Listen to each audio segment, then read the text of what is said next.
we're talking day to day. We're talking day to day on what's our next steps today, what's our steps tomorrow, what's our steps the next day. And through that, and through good process and through transparency, I think we'll emerge even stronger on the other side. Welcome to this week's Escape Your Limits podcast. And today we have the president of UFC GYMs Worldwide, Mr. Adam Sedlack.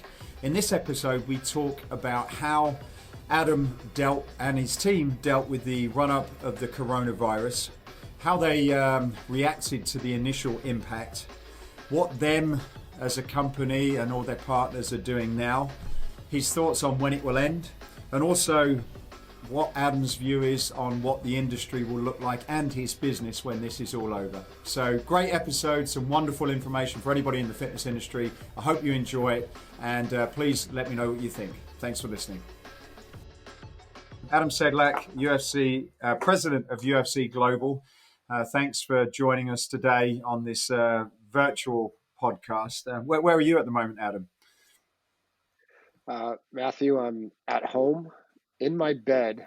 I've made it an office, so you should see the perimeter of my bed. It's got my pins, my computers, my mobile phone, my printer. So I have everything in kind of a 5x5 area. And the challenge that I have, I think like many do, is that I have 3 German Shepherds, my wife, my kids, and a cousin all living with me in one house. And so we have a lot of internal controlled chaos going on right now. We'll call it that way. So you top down, I see this red UFC top, but underneath that, you're actually wearing trousers. Yeah. Don't tell anybody.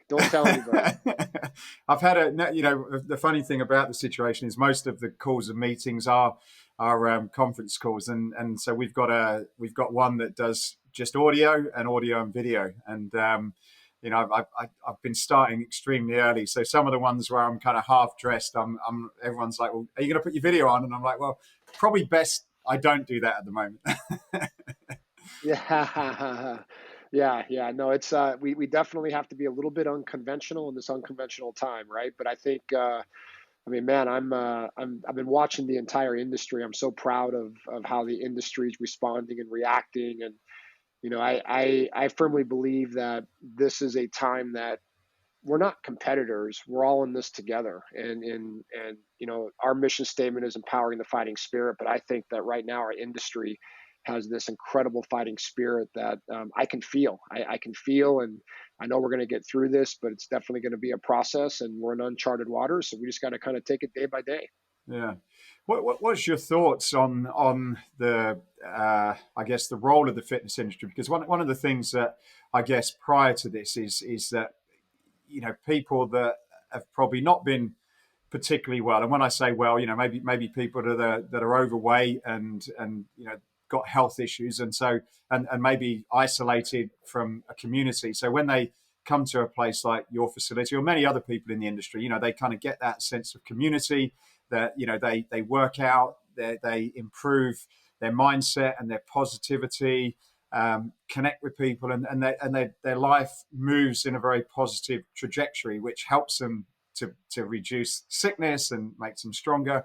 Now with that being gone, people being isolated on their own, what are your thoughts on that kind of situation? Because I guess it's it's obviously important that we do isolate, but yet there's a lot of those key things that are missing, with the industry being this sort of first line defense to before they get into somewhere like a hospital, for example. It's a great question. My belief is we have, as an industry, we have a moral obligation.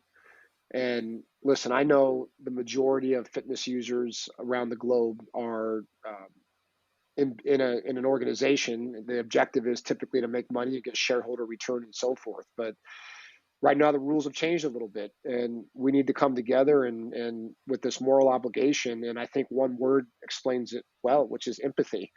And everybody that is going through this situation, we know how we feel. There's some personal anxieties I think that all of us have.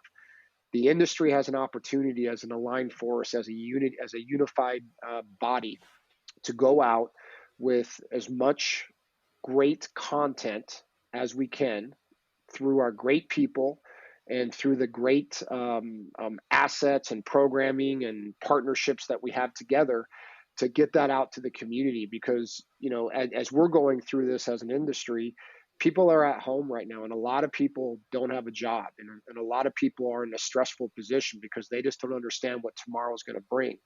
And when you intersect that with the media that is 24/7, nothing but negative news, that puts people's paradigm in a position where they're not thinking good about their life right now. So I view this, and I view all the partners that we have out there inside this industry as this is our opportunity to shine. This is our opportunity to stand up and provide this light that things are going to be okay. And we're dealing with a flu, and when you look at numbers just in general, in the U.S., I think in 2017, 45 million people had the flu in the U.S. or something like that. And right now, we're not close to that number. The problem with this virus is that we don't understand it. We're still learning about it, and obviously the mortality rate's a little bit higher. And so I think the other opportunity that we have is that through content and through being or having empathy, we also have the ability to help educate consumers of what this virus is about. Because I think there's a lot of distrust right now watching media and listening to all these different political officials that have their own agendas. Whereas all we can do is provide content and sincerity and authenticity to the consumer. Mm. And what's your views about how this is being managed by from a business perspective? Because you guys are a global business. You've got franchisees and partners in different parts of the world, so you probably got a better view than anyone about how it's being dealt with in other countries. Do you think in places like the USA and the UK, it's being managed in the right way? Have you seen any other countries that are probably a little bit ahead of us, for example? What's your view of how it relates specifically to the business fitness industry? I think it's kind of a no-win situation. We know that as this challenge has presented itself to us, that we had a ton of members working out in all of our gyms all around the globe. It was the one place they could go and unwind from the constant attack of the coronavirus. And so obviously there's a little bit of a risk associated with that, right? So if you stay open and you take that risk on and one person dies, was it worth it? Probably not. And so I think that the recommendations and later followed by the mandates, for the most part, were appropriate. I think what frustrates me is when we hear different government bodies coming out and saying, hey, it could be a year, it could be 2 years, it could be 9 months. There's so much inconsistency with the end result of how we get back to work and how we take care of people and how we take care of customers and team members. I think that's the frustrating part. And by country throughout the globe, everything's being dealt with in a different situation. And I think that this somewhat exposes us on a lack of consistency with the way that we handle adverse situations like this as a globe. But we are also in uncharted waters, so we try to give people the benefit of the doubt and react appropriately. I would say that when you look specifically in the U.S. and you look at the stimulus package that was just passed, yeah, it's a great package and it's great for a lot of individual franchisees, hopefully, so they can close shop for a little bit and rebound the right way. But it also really hurt a lot of fitness companies that have private equity backing, right? Because I think the stimulus bill acknowledges that it's not going to support anybody that has private equity. And so, again, it goes back to being inconsistent, rushing to get things passed without understanding the full impact of how it could impact other parts of the industry and other parts of our business. So, yeah, I think we have a little bit of a challenge with consistency. I think we have a little bit of challenge of not educating the right way and making sure that we're more fact-based versus trying to have our governmental personal agendas to try to push their own agenda to create the headline. And so that frustrates me a little bit as an operator. But I think the more that people come together and they're connecting on social. I think people actually shut down Zoom because of the popularity of this industry connecting with consumers, and which is a very, very powerful statement. And so I think as long as we keep this organic and genuine, and we have real conversations, in our industry focuses on educating, informing, and trying to be as fact based as possible, and not trying to profit off of an insane challenge that we're going through right now. And I got to tell you, man, I've on LinkedIn, I must have been hit up by 30 times today about somebody pitching me to take advantage of their offer that they can fix my clubs and clean my clubs and do X and do Y and do Z. And quite frankly, that comes across very insincere Mm. and very salesy in a time that we're trying to come together, and make sure that we're taking care of our employees, our team members, our gyms, and working with vendors and relationships. It lacks a little bit of taste. Mm. And I heard, I don't know if this is the case, and I know you've got gyms over there, but I heard in Australia they're saying that they're going to be closed down for at least 6 months. Is that, was that correct? That information, do you know? Yeah, I mean, I don't. I think that I saw some of those reports, and we've been working with Maz, and then Mark Mastroff has other interest in Australia, and we think we're much more bullish. We think we're going to be able to get open much sooner. You know, Maz has 15 UFC gyms out there, and just has a fantastic operation out there. We're staying very, very close to it, and I gotta compliment the way they've attacked this process with their team, and really the entire community out there. But I don't think it's going to last that long. I think my gut says we're going to be into a 60-90 day process, and then I think people are going to demand to get back to work and kind of get Mm. back to some sort of normality. So in terms of the timeline, prior to this, I was kind of, I've been following you on social media, and I was just sort of watching the different posts that you've done, from kind of acknowledging that you're cleaning the clubs to then shutting them down and then to be closed. Like, what was the, what were some of the sort of key things that happened in terms of your business, and how did you manage that type of communication globally, from when, I guess, probably California was probably the first place that it happened, was it? And then how did you sort of manage that with your team and with your franchise partners? Well, the first place it happened was Shanghai, China. Oh, really? Right. Okay. So we were about to sign a lease and do some pretty cool things out there, and that's when the obviously the virus hit out there, and it froze everything. And interesting enough, he's coming back very strong right now. He's now about to sign his lease, and he's starting to work with the local government body in the market that he's in, and he's going to get open pretty soon. So China is coming back to normal right now. They're looking very, very healthy in regards to the process and next steps. When you look at it locally, yeah, I mean, listen, as we saw this coming in China, and I had the benefit of our partner in China that was keeping me up to date real time. We knew that we were going to have some obstacles in front of us, and what we said is, hey, let's be very mindful of our team members, and let's be very mindful of our members. And our obligation is to make sure that every decision we make intersects through what's best for those two groups. And so we took it day by day, and we actually have a war room in the corporate office that we have, and we prioritized it, and we said, hey, let's watch this, let's watch it spread. And the first step was, when we saw this was becoming more of an international threat, we doubled our efforts on cleanliness. We spent double the money, we put double the people on it, to make sure that when people came to our gym, they didn't walk into a place that they felt could be infectious. And so I think that was a very, very good first step to see if the virus was going to get contained. And then as we realized it was coming, and we realized it was hitting the U.S., and I think obviously with New York and the Northwest, it hit those areas pretty hard first. We knew that we had to put measures in place, and we knew that it was going to be incredibly impactful very quickly. And so we put a timeline together of when we thought we should close facilities. And really, that was the threshold was all about before government mandates. It was really about the consensus of our consumers and the consensus of our team members.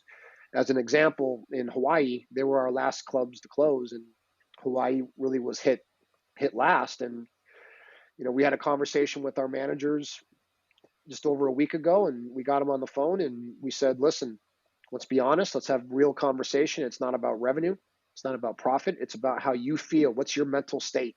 Where are you at right now? And if one GM, we knew this, if one GM had concern, it was time to shut the doors and then go into a different strategy. And that's what we did. And so then we started to take a look at all of our variable expenses. We started taking a look at all of our relationships with landlords, with vendors, and we started to go through a whole process of how we're going to make sure that we basically freeze our business, everything that we do.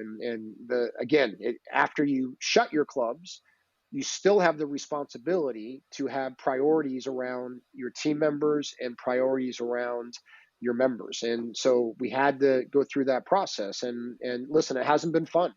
We've over the last week, I've had probably over 1,000 individual conversations, talking to customers, talking to members, talking to employees and team members and franchisees and international partners, and it's just all about hopefully creating a sense of calmness, that control what you can control and don't worry what you can't control.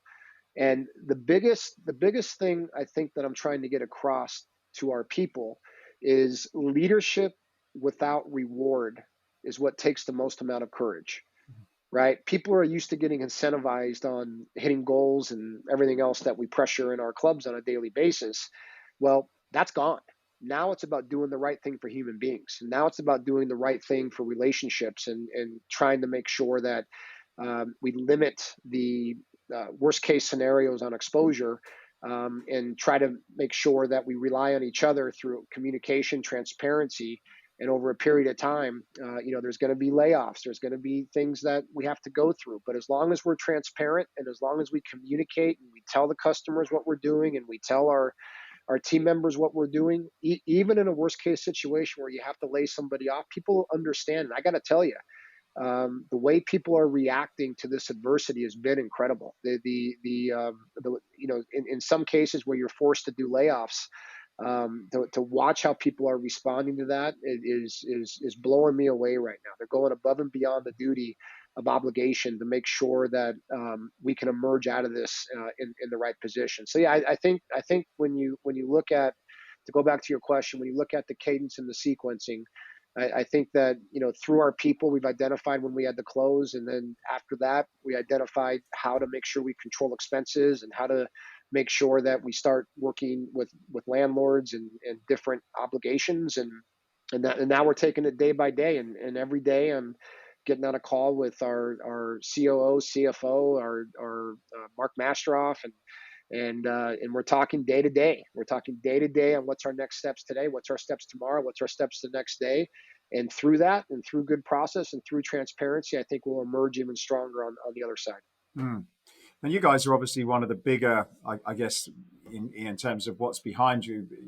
Financially, a stronger company than probably a lot of the smaller single site operators and training studios and that kind of thing. So what thoughts and advice have you got in terms of people that are looking at the numbers and saying, well, how do we now finance and budget for what's going on when it's very open ended? They've probably got rents that they've got to pay, and then there's staff.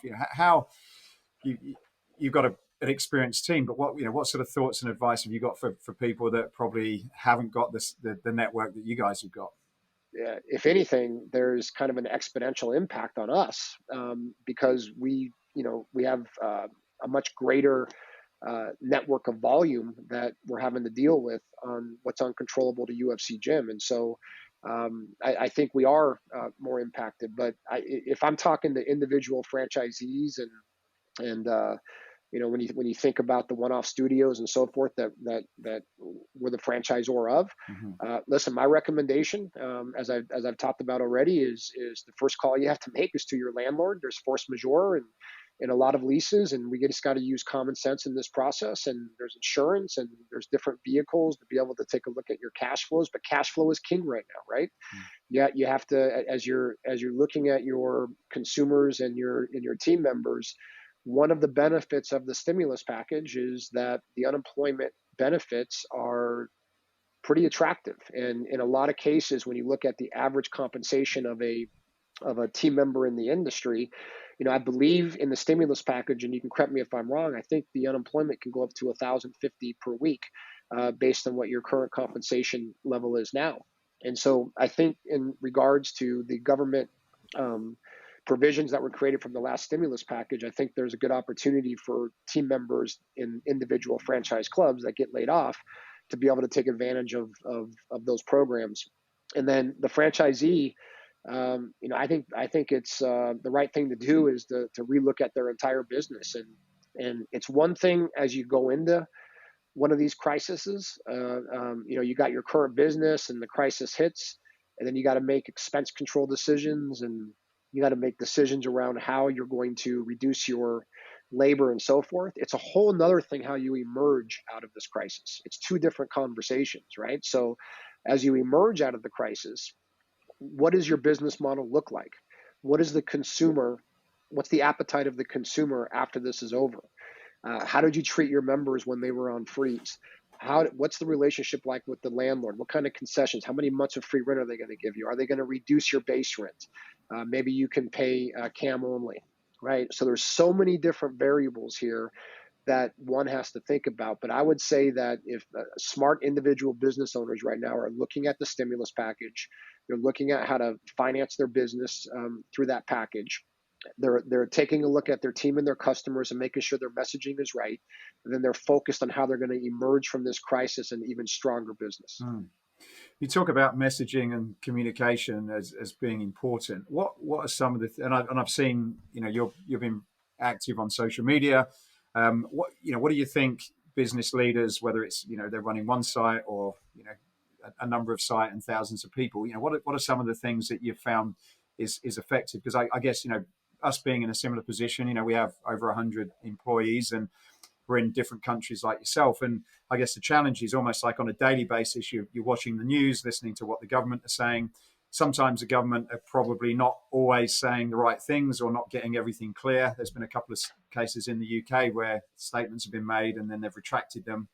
And then you've obviously got to provide assurance and support to the people and your partners. What have you found has been an effective way of a communication sort of program style that's worked when things are changing almost by the hour? Yeah, it's a good question. So first and foremost, the only way to handle situations like this is making sure you take care of yourself first, right? So when you think about nutrition and you think about exercise and sleep, your behaviors are going to dictate your paradigm, the way that you're thinking. And if you don't have those things clear, how can you support everybody else around you? And so I think that's very important. And what I see a lot of people doing is digesting media, and they're going to bed watching the news. And the only thing the news is talking about is having an odometer of how many people have the coronavirus, right? And that's all they can talk about. Or it's blaming government officials, or it's one thing after the other. So if you go to bed listening to that, how do you think you're going to wake up? I know. You're not going to wake up in the right state of mind. Yeah. And so I think number one, every person that has a voice, and we have a lot of great voices in this industry, has to make sure their mindset is right. Then I think that something that's important, I think everybody's doing a good job on organic distribution, social media. I see email after email from CEOs of companies. I think that's good. Nothing replaces a verbal conversation. Nothing replaces calling somebody up and talking to them on the phone and walking through things and just seeing how somebody's doing. That is empathy. And that, I think, is something that we can all get better at. I know that, as I'm going through all these calls, it takes a lot of discipline to call people versus text people and email people, right? The problem is when you're making life-changing decisions, you never want to have it translated in a way that you didn't sincerely mean. And also, you want to be able to give anybody that you talk to, you want to let them know that, hey, my ear is theirs, and I want to listen. I want to listen to what they think and how they say it. And I think that's probably the most important part for me is, the emotional. I'm a big believer in emotional intelligence, right? And I think the awareness that we all have right now is that every one of us on this globe is in the exact same place. Mm-hmm. And there's leaders in different companies that have the opportunity to listen to people, listen to team members, listen to senior leaders, listen to landlords, and just have conversations to get us through this period of time versus sending an email that has some sort of do not reply message on it, right? That's not the way to lead through this. And so I think a lot of personal conversations and just one-on-one discussions that can really lead to an impact and a change. On my LinkedIn, I had a post and I said, listen, if all of us that just commented on my LinkedIn post just called 10 people, we call 50,000 people today. That makes a difference. That makes an impact. And I think if we do that case by case, person by person, we're going to get through this just fine. I guess it's a bit like the virus itself, the fact that it can, hit so many people at the same time. And that you see that happening in the media as well. Certainly Kevin and I were talking about it earlier, you see the deaths every day, but what you don't see is the recovery every day and the good things that are happening. And I suppose, like you say, sometimes it's good to hear or good to balance that thing. If you're too much in one direction, you respond probably not in the right way, and it's getting that balance. But I guess a lot of the positivity gets drowned out because the media has a lot more control of the attention, I suppose. And yeah, and I don't know how you feel about this, Matthew, but I also think something else that's very important is trust the people that are around you and your senior leaders, and give them as much information and education as they can. Be as transparent with them as you possibly can be, and let them have a lot of conversations as well, right? As a team and as a group, man, we can touch a lot of people's lives. And so I don't know with your own company if that's what your strategy is or how you're communicating and how you're continuing to go through your business. But I just think the more that we can band together with the people that are in our inner circle, and we can reach out and give that calming effect and conversation around, how we're going to emerge out of this, the better off we'll be. Yeah, absolutely. I think for many ways it's kind of forces a lot of changes that maybe you probably haven't done, whether it's in your business model or the way you work with your people or even decisions about yourself. I guess this is something that's been forced upon all of us. As you say, we're all in the same boat. And I guess, we've got an opportunity to respond we've got a bit of a crossroads, haven't we? And it's either embrace it and make some changes for the better or let it crush us, I suppose. That's my view. Yeah. And in your business world, so you guys are well diversified and do some really good work in many places inside the industry. Are you looking at having more focus in the virtual world over the next 3 to 4 months? And are you putting more of your chips in that basket right now, or how are you diversifying your business, or how are you changing it? Well, it's a similar question to what I was going to ask you. I think that it's something that we've been thinking and had been aware of for a couple of years now. In terms of our communication style. Looking to help people add value. The podcasts themselves are something that is not. There's certainly they cost a lot of money, and there's no direct return on them. It's just really being there to make a difference and impact people. And we've tried to do that with a lot of our content as well. Workouts similar to what you guys are doing. And so I think absolutely people no longer. They want a relationship with a company that's going to hold their hands and help inspire and provide information for them. And so I guess for us, it's accelerated that. We've got a bit of a foundation there already, but we've got a long way to go to catch up with other people. But I think it's caused us to have a rethink about, once we get out of this, as you said, where do we want to be at the end of it? And I think it's it's caused us to really have a rethink about what we're doing. Because I certainly see so many companies, and I don't know what interested in your thoughts, but so many companies have kind of got to a position and, for a number of different reasons, managed to get to a certain stage and hold that just about. But all that needs to happen is something goes slightly wrong, and the whole thing comes crumbling down. They're not probably solid business models, and I think this will probably shine the light on some of those businesses, and probably get people to have maybe more of a robust solution. And I think it will probably level the playing field in a lot of respects, and you'll get the cream will rise, and the people who have probably not been that good will be noticed as well. How do you see the situation impacting businesses in general? Yeah, I mean, I take it to the next level, is that I think that yes, there's going to be businesses that were bad businesses that are going to be exposed, but I think that's going to be true to good businesses as well. I Right. think, to your point, um, business models may have to alter and change based on what we've done in the past. And listen, we've been through it, right? We've been through it in the fitness industry. And 20 years ago, we had the treadmill, free weight machine model, right? That's all we did was go in there and lift weights and did step class to Jane Fonda, right? And over the years, fitness has innovated, and some people innovated with it, and some people didn't.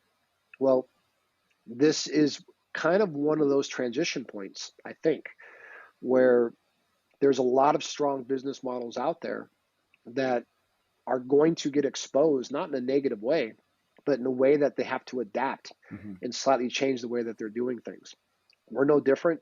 And I think that probably every fitness company around the globe can say the same thing. And so, the one thing that I thought about last night, that in the industry, again, I love competition and I love competing. Again, I know a lot of people in different companies. I have a lot of fun with it. It's spirited. But when we're all going through this, you feel for everybody. And one of the things that I started thinking about were all the independent trainers and independent coaches that are doing business on their own, and they're self-funding their life.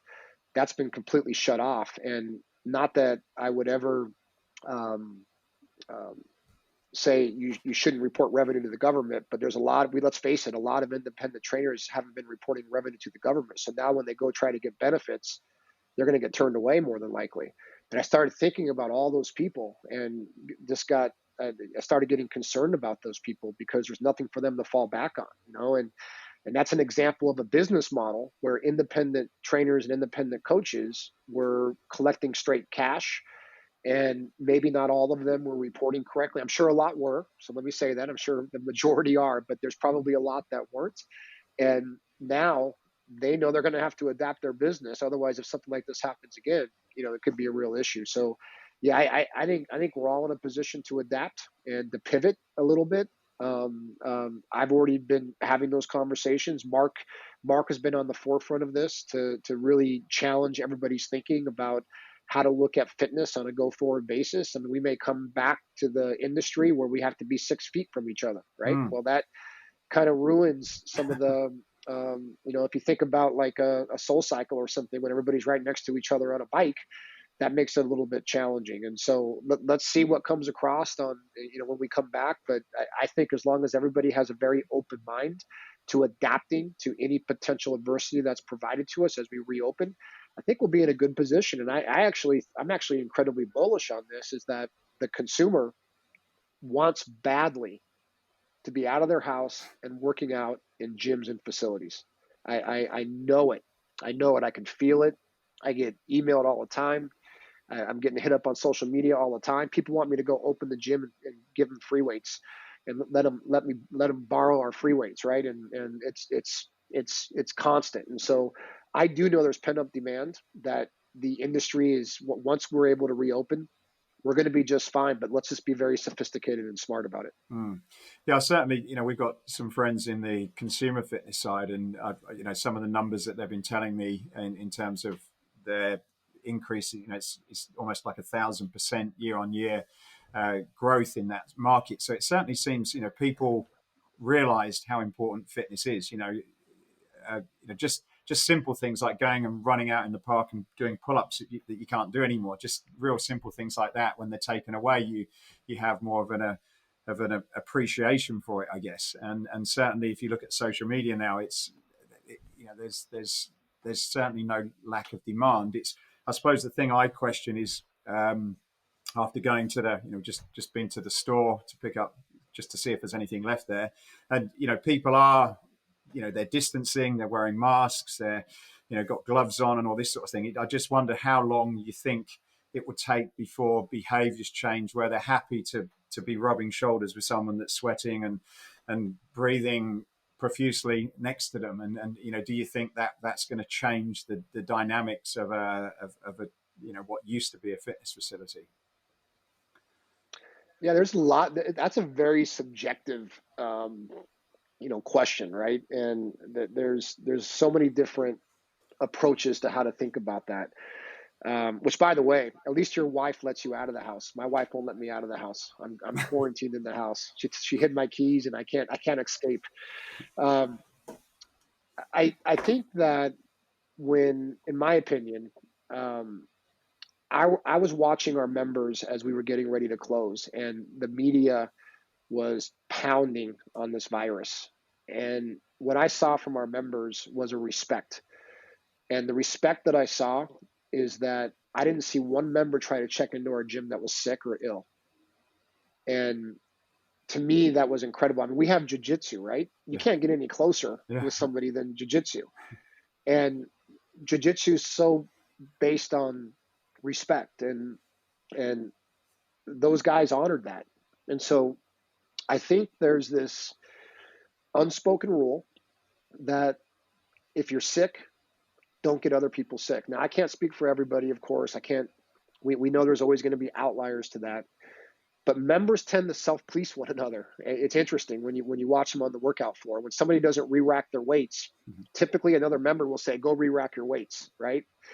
And I know with UFC GYM, it's so community based that if somebody sees somebody sick, they're going to call a timeout and kind of question them on that. And so I actually think that members will come back, and I think they're not going to mind sweating around each other. I think there will be some respect around space initially as people get more familiar with it. But I think with time, let's face it, we as human beings have pretty short memories, don't we?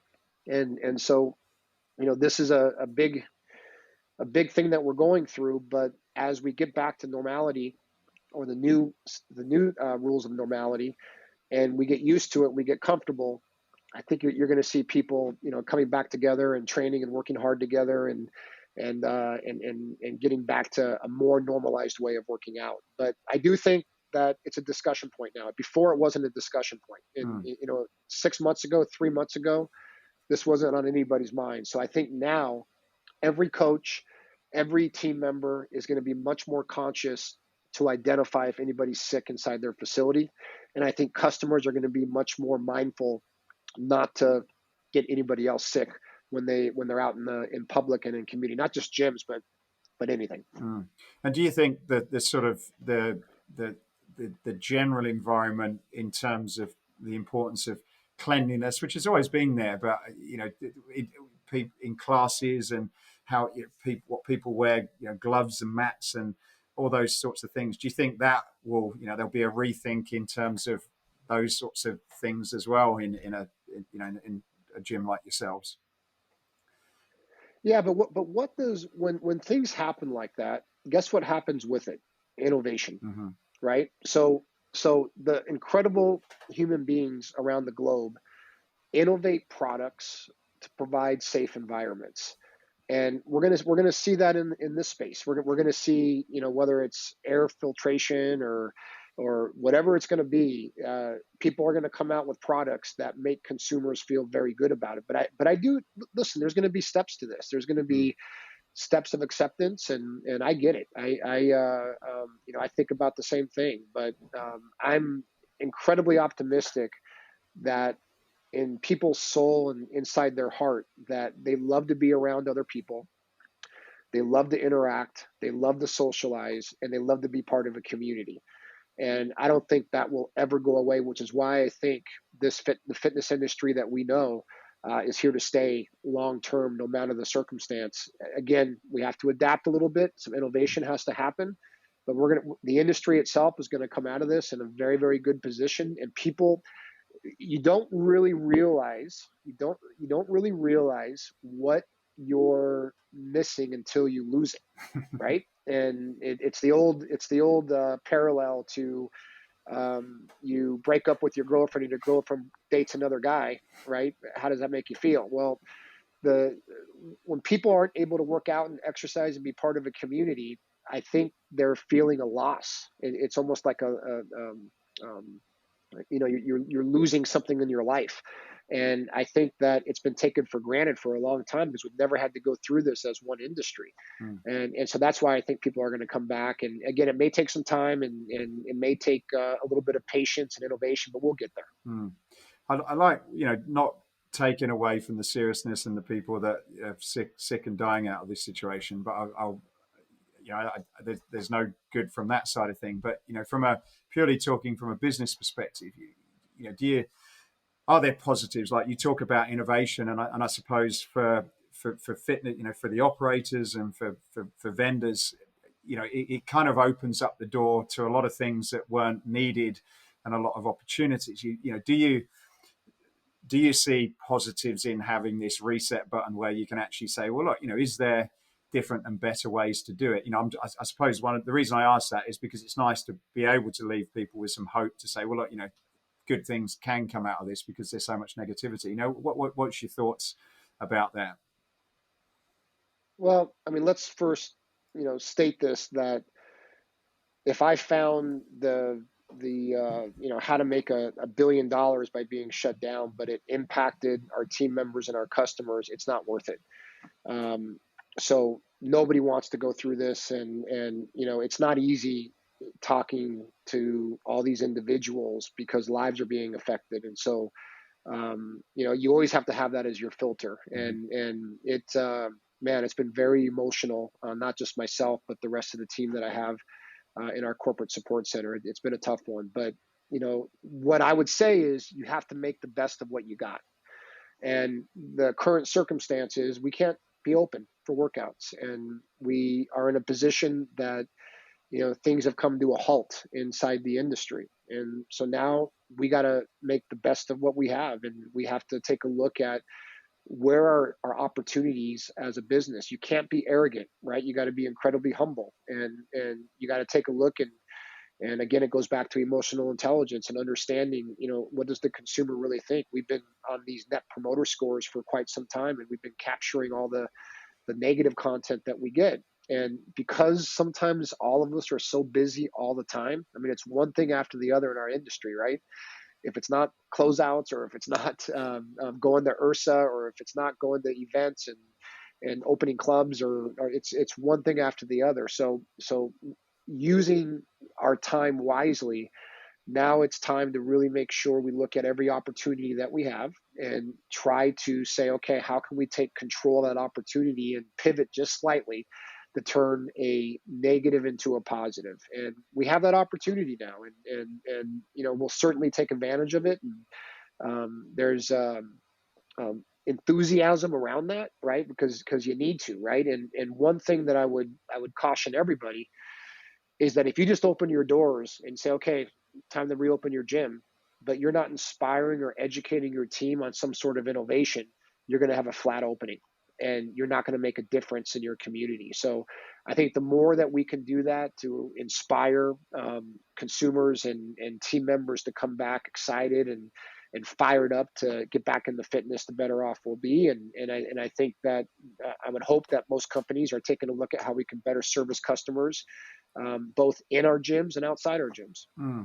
I think it's a good point. I think it is an opportunity. We are locked up. There's a lot of thinking time that we can be doing. And I guess, we will come through it regardless of what it looks like. We will get through there. And I suppose, being able to sort of get over the sort of devastation that's being caused by this, and trying to make some of those plans as to, okay, well, how are we going to look afterwards, and using that wisely is a good thing. It is difficult. I know a lot of people and friends that have had their businesses closed, small companies, and it's tough. It's just conversations like this and what you've said. I think it kind of helps people to channel their thoughts into say, well, let's brush ourselves off and get up and fight again. And from my mind, the UFC, certainly I'm not an expert in that world, but I do follow it quite a bit and watch the big fights. And there seems to be a lot of similarities between the spirit of a fighter and what a lot of us are going through. And I know that the philosophy that you have in your clubs, is that just tell me a little bit about, is that fighting spirit something that you see is very relevant at the moment?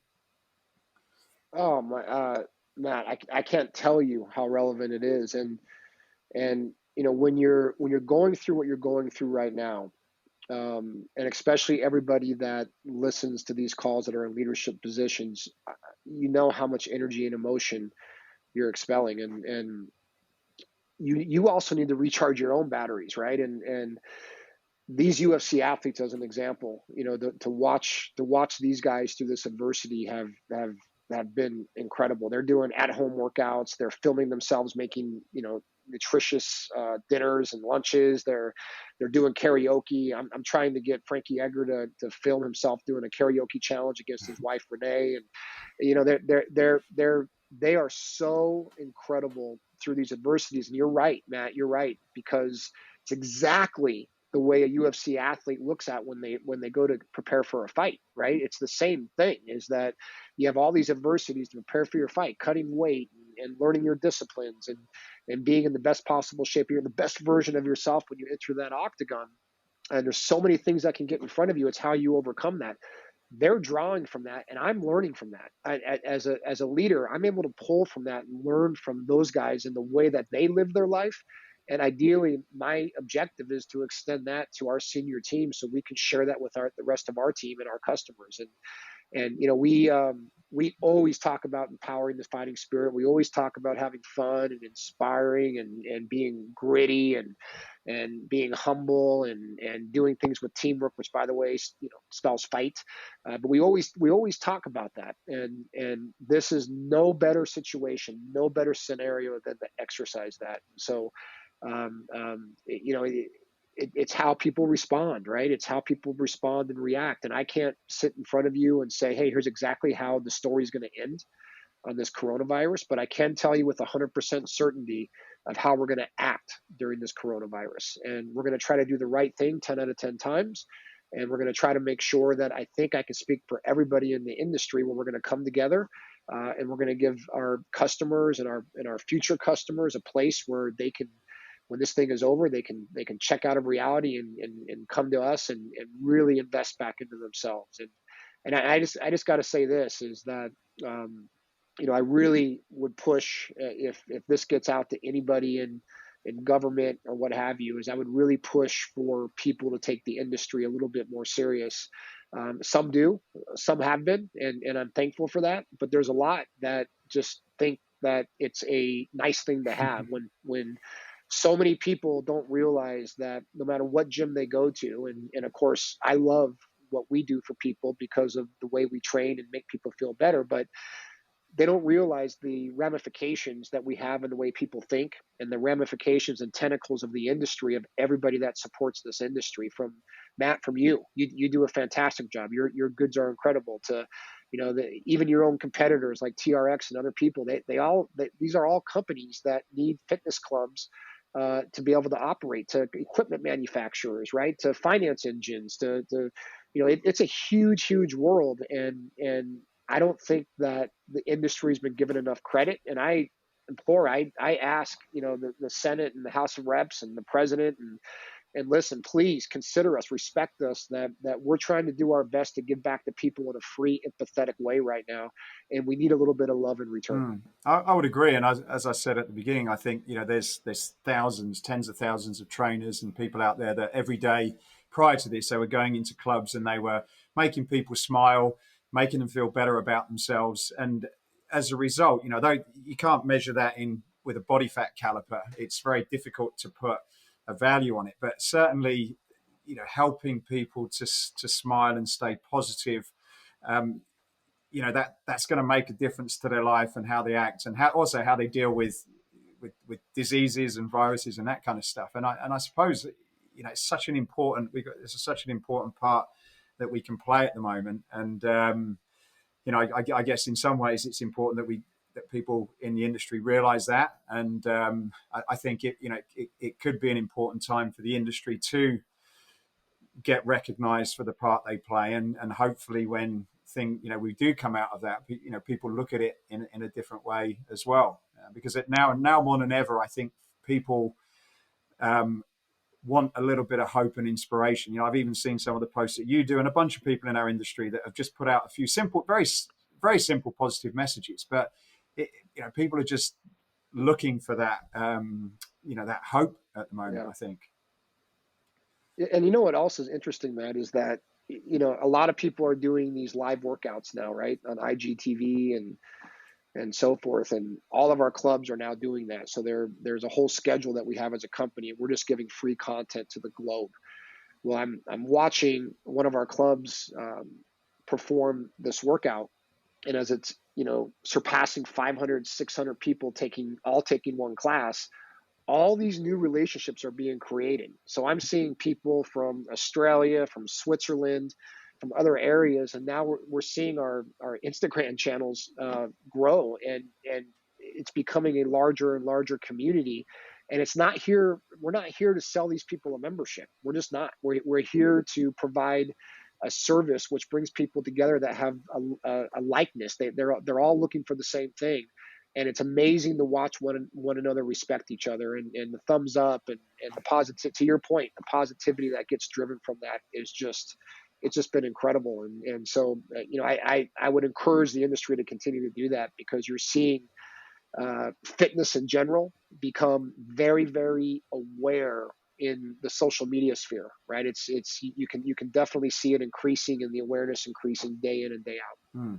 What are some of the things that you're doing? Like I know you've got this fitness app and a partnership that you announced recently. Tell us a little bit about what you've got going on outside of the clubs doing their own IGTV workouts.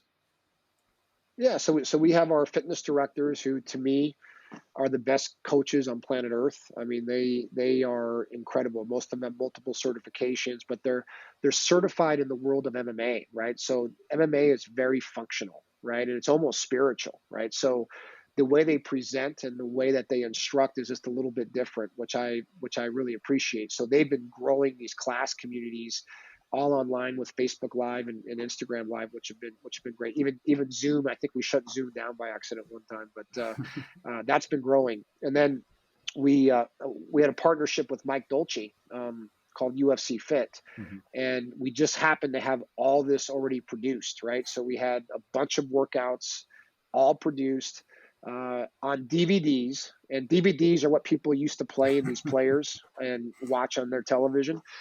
So what we did was we took this content and we uploaded it into the cloud, put it on our website, and what used to cost, we were going to charge $200 for, now we're just giving away for free to everybody. And so we're launching that around the globe, and we're saying, hey, it doesn't matter if you're a member or not. Please take advantage of these classes. They're incredible. I think it's UFCGYM.com or home workout or something to that effect. But if you go to our website, you can take advantage of it at absolutely no cost at all. And then, we're going to have some of our FDs, because what we're finding out is a lot of people are having nutrition questions and they're more one-on-one questions from their house.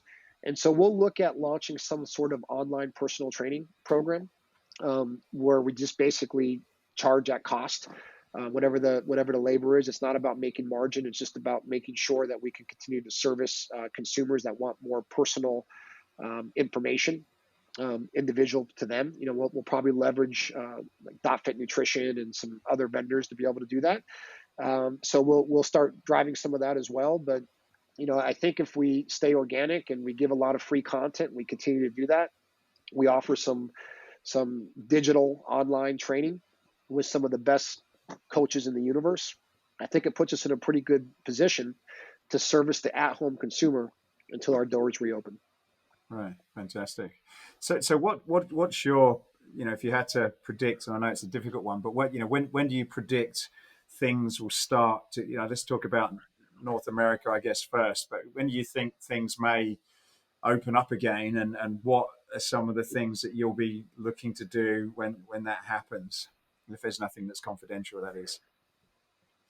Yeah, well, I won't give you everything, but No, I'll tell you the most important thing that I'm looking forward to is just getting my team on a call and hugging them and welcoming them back and talking to them and just going through the experience of whatever time it's taken to get us back. Um, but then it's really just listening to our consumers and we want to make sure that we provide this environment that is non pressure based, that are just open doors. I mean, we may, there may be some fitness companies that don't make it out of this, right? And we may need to open our doors to some of those people and not apply sales pressure and not apply, any, focus points around driving acquisition, but really just try to be empathetic and sincere and really try to help people. And I think if we can do that, it's the right thing to do, which I think is important. But I also think it's what people want to do. I think our team and our people, they want to, fitness people, um, they're like doctors and nurses just in gyms, right? They have this desire to help people, and it's amazing to watch. And so many times they would do it for free. They would just say, hey, I'll do it, no problem. I'll take it on. And so I think there's a little bit of uncharted waters here. And when we reopen, and we're going to plan, certainly like any business, we'll plan a reentry and we'll figure it all out. But I think at the end of the day, it's just the way we talk to our team and the way we talk to our customers. And we welcome people, and the people that have been displaced, every gym should welcome them and provide an arena where people can get back to investing in their body, both physically and mentally, and hopefully getting people back to more of a normal life. And when's your thoughts on when gyms will start opening? How long do you think we're going to be in this closed down for? So the question I have for you is, how many different answers have you heard in the last 2 weeks? That's right. Yeah, Right, a lot. right. I think I've heard 3,000 different theories on exactly when things are going to reopen. Right. So you have this date, April 19th. I think that's going to be pretty tough to hit. Yeah. I know I Donald think Trump that says it's I Easter, think so some. I'm hoping for once that he's right. Yeah, yeah. Listen, I think what we need to do is we need to, and Rodney from Genesis said it well, right? We need to put some lines in the sand here. We need to define it, right? And we need to take a look at, okay, here's when we're opening, and maybe there's going to be some restrictions. Maybe life as we know it will change slightly, and we have to open with some restrictions, and maybe it's members per hour, or number of people in a class, or you can't be in a closed space, or whatever it might be. um, Whatever it is, we'll deal with it. And I like to think that by May, we're going to be in a pretty good position to hopefully emerge out of this. But man, it's impossible to predict and it's impossible to guarantee. I think we're learning something new every day. Mm. If you watch one TV network, it's going to be a year. If you watch another TV network, it's going to be next week. And so I think we listen to the experts of health, and we take their guidance. I hope we keep the political nonsense out of the conversation, and we focus on what's right for our customers and our consumers, and I think the majority are going to do that. But let's cross our fingers that it's no later than May 1st. Mm. And so, final question, Adam. What do you feel? Oh, What do you think? What do you think the date is? well, What do you think the date is? I think originally it was going to be certainly a lot of the clubs we were told at first it was going to be end of March, then it's mid of April. I think I'd go with you, probably sort of mid to late May. Hoping things will be back to normal in June.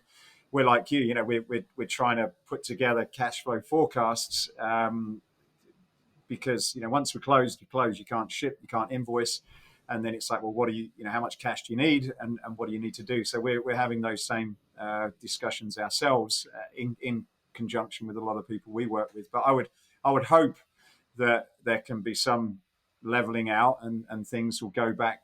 Things will open. Whether they can go back to normal because of the this sort of virus is still there. It's not disappeared, but whether it will go back to some sort of normality in a controlled way, and then maybe as we get through the year and summer comes out, so I've been told will make things a bit easier. Then hopefully it improves. Whether it comes back again next, whether it's a seasonal thing, I really don't know. But I certainly think it's going to change things. From my perspective, probably change things permanently, and we will need to look at different ways of of being and doing. I would. That's my own personal view. I'm wondering, and you don't have to answer. I don't want to put you on the spot. I bring these tough questions at you. Yeah. I'm wondering, being in your world with a lot of fitness companies that are going to be reemerging with probably cash flow challenges, are you going to be looking at how to create credit terms and kind of opening things up a little bit, or are you going to be more restrictive as you reemerge? Well, it's difficult because certainly a lot of people we deal with have, not a lot, well, yeah, a decent percentage have said, look, all invoices are totally on hold. We're not paying anybody. So for businesses like ourselves, where you're manufacturing and importing goods, but probably 12 to 16 weeks before you get them, then you're not getting paid. It no matter how much money you got behind you, it very quickly runs out. So I think certainly everybody's going to be conscious of how they lend money and credit. I think that's going to tighten up because everybody's going to panic. How that gets unlocked, I don't know. But that's a big concern of ours, because you can do everything right in terms of managing your business and your cash flow and your overheads, but then if you have some people that don't pay large chunks of money, then you're out of the game again. So it's a very sensitive time. And I think it's very important that we all, as you say, as an industry, we work together. We're all in it together. We're all on the same side, and if certain key manufacturers or vendors go down, that's not going to help the operators, and vice versa. So we all live off each other, and I think it's just a time where maybe there's opportunities to communicate. There's not a lot of forums for those things to happen, but I think the more we can communicate with not just our staff and colleagues and customers, but also other suppliers and vendors that are part of that, I think that's important, because if not, I think people will take decisions which could make it very difficult for us all to move forward. Oh, do I hear that we're going to see in 2021 Matt's fitness convention with everybody being invited, the round table? Do I hear that? I think at the moment, these conversations are really important. I've seen some people do some great stuff on social media. Club industry are getting some panels together, and I think we need to talk more. I think we need to rethink what we're doing. I think there's certainly probably better ways that we could do things, but we've not needed to do it. So we could look at how we do things there together. I think, as you said earlier, there's a huge opportunity for people to get involved in fitness. And when I say fitness, it could mean someone like my grandma that just, does 10 squats on a chair and just has a trainer that's just keeping them motivated and excited about living, to someone who, like the people who come into your clubs where they're elite athletes. I think fitness is a lot bigger and broader than what people realize.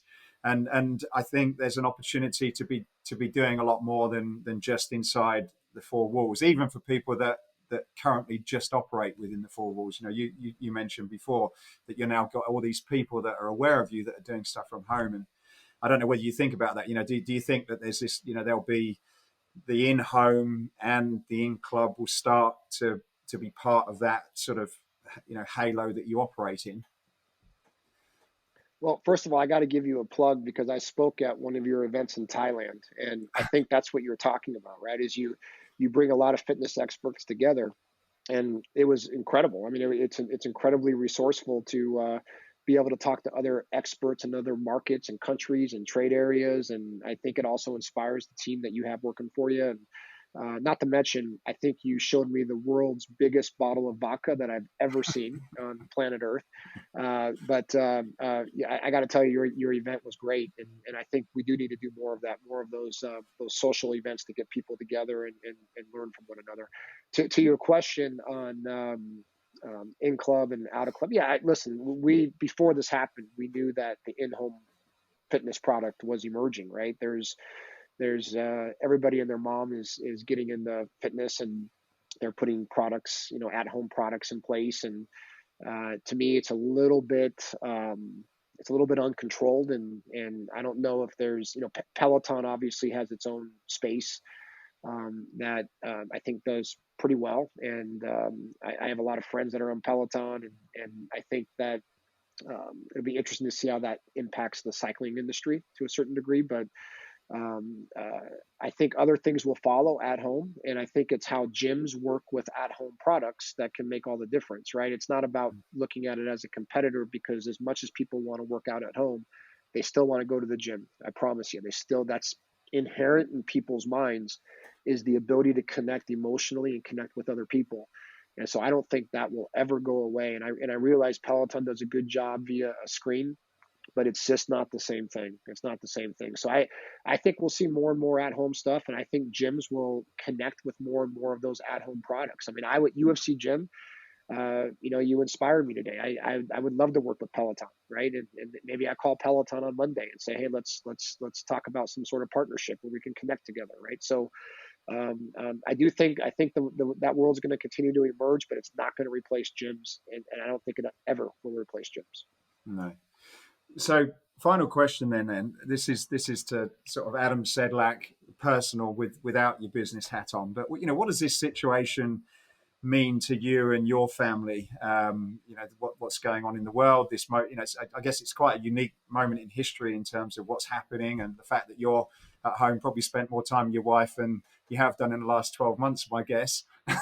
Certainly, that's the case with my wife. What does this mean to you, and what do you take away from this when you look back on it? Do you think?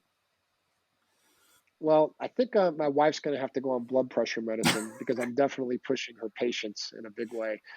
Um, yeah, I mean, listen, my life over the last year has been, I think I've visited 17 or 18 countries, and I've got incredible relationships and people. And man, I've lived a very blessed life, and I have such an incredible team in the support center that in Newport Beach, and very blessed. And with the leadership of Mark Mastroff and everybody around him, I mean, this I couldn't have asked for more. And this has completely shifted, how we're doing things. And me personally, I've gone from leaving at 6 in the morning to drop my daughter off at school, to go work out, to go to my office or go travel, and then working till 8 o'clock at night, and then coming home, to now working, getting up at 6 a.m., working out in front of my TV, getting something to eat, and then getting on phone calls and email all day from my bed. And so I'm not leaving my bed right now, but it has allowed me to appreciate what really life is. And if you really think about life, right, and you think about our journey through life, it's about things that you remember. I don't remember in 2017 what percentage of budget I was at UFC GYM, as I was reporting to Mark Mastrap. But Mark, let's just say it was 150%. But I don't remember. I don't remember what percentage exactly it was, but I do remember. I do remember the trip that I went on with my team, that the contest winners to Hawaii, or the contest winners to Las Vegas, or I remember those things. Those are experiences, and I'm going through an experience right now. Right, I'm spending a lot of time with my wife, and I got two of my kids are at home. One kid's married and in a house. We're talking to them all the time on Facebook, and then another child is up at Oregon State, and staying up there, and so we're talking to her on Facebook all the time, hanging out with my dogs all the time. And so I'm enjoying that part of it for what it is, right? Because I don't ever get to do it, and so it's an experience now that is enriching me as an individual. And I'm trying to make sure that I don't stop my work ethic. I don't stop driving the industry strategy and mission that we're going after at UFC GYM, but I'm also taking the time to really make sure that I engage with the people that are closest to me, the family that's around me, and going through I played Life, the board game Life, for the first time in 32 years. I I actually played played Monopoly as Monopoly, well. and Yeah, I did. We've got yeah, Monopoly. I yeah, didn't realize it took about a week to play, but yeah, exactly. And I started getting competitive and getting fired up and trying to use, and but even though it ended in a heated war, right, and we were like going after it, we went to bed with smiles on our faces. And this now, it's kind of when we talked about kind of rechecking our industry and fitness and business in general, this is an opportunity for people to really engage with their families when they don't have the opportunity to do so. It's uncontrollable, right? So no matter who you are, you don't really have a choice. I'm thankful for it. I'm thankful that I have my family around me, and I have my family that I can wake up to and go to bed to, and go through a full experience with. I mean, I was on calls yesterday where I had dogs barking, and I had my wife is in real estate, so she was on real estate calls, and I have my daughter making messes in the kitchen, and I have to explain it to people that I'm talking to what's going on. But man, it's great. Those little things that could bother normal people on a regular basis are things that I cherish, and so I'm taking advantage of it while I'm here. Obviously, I know it's a limited time, and when life gets reset, I'm back at it. But it's really been good engaging with my family. I'm assuming you're pretty much in the same position, yeah. yeah, absolutely. I must admit, I follow you. I do about 4 or 5 hours from my bed whilst my children are doing this sort of virtual schooling, and with like you, the Monopoly. I've had it, I think it was an English game that was around when I was a kid, but I never actually played it. I just kind of started, and then packed it up, and we've had this on a table now for over a week, and we have some very heated arguments, and but it's great fun, and I don't think I can remember where I've sat down so much with my children. And the funny thing is, it wasn't. I had my sort of November 49th birthday, and I sort of realized I'm getting close to 50, and I sort of had this panic attack, and I realized I could see my son and daughter, 7 and 9, and realized how much they weren't little babies anymore. They were just about to grow up to be to be adults almost, and I panicked, and I thought, this is such an important part of their life. I don't want to miss it, and in some ways it's given me that. Although I love, like everything I do for the business and the impact we're having, it's just given me probably that time that is extremely important to me, and things that I'll be able to look back and say, well, look, I did do that. We did go out and we did spend some time with the family, and we played games. And it's a shame that it takes something like this to realize that. It is really a shame, but I suppose in some ways, there's always a silver lining, I suppose. And that's certainly my one anyway. I got to tell you, the one thing that I'm really frustrated at, and this is it drives me insane. My son came out and said, "Okay, Dad, Madden, it's on." And I haven't played Madden at all. And my last video games are Atari with the one joystick with asteroids and Missile Command and Kaboom and all these things. And I was pretty kick ass at those games at that time. But it was easy. It was easy to operate, and it was easy to shoot things and win at those games. Well, there's like 35 buttons you have to get used to, and there's different joystick movements, and I mean, it's a whole incredible, crazy thing to play Madden. You have to know which joystick, what button to hit at the same time, the RB, the LB, I'm just like, I don't know how kids play these games, and I never thought I would get to that age. And I'm close to your age where I've become kind of outdated in the video game circuit, but I'm definitely outdated in that circuit. That's for sure. Fantastic. Well, look, Adam, thank you so much for your time and unique perspective. I'm sure it will have give a lot of food for thought for people out there that are thinking about what to do for their businesses. That was certainly the intention. And just look forward to when this is over and coming to see you in your office when we can actually, maybe shake hands again. Yeah, I'll give you a big old hug, but I might stop on the kiss, right? So I'll give you the hug. I'll give you the hug. It was great. Hey, listen, it was great talking to you. Keep your family safe. You got so many great team members with you. Just tell everybody I said hello, and man, let's get through this and come out stronger on the other side. Okay. Thanks very much, Adam. Thank you. Okay. Thank you. Talk to you soon. Bye-bye. Hey, I hope you enjoyed this podcast. If you did, then please go over to iTunes and subscribe to the Escape Your Limits podcast. Leave a review, leave a comment. It really would help us a lot to continue to keep these going.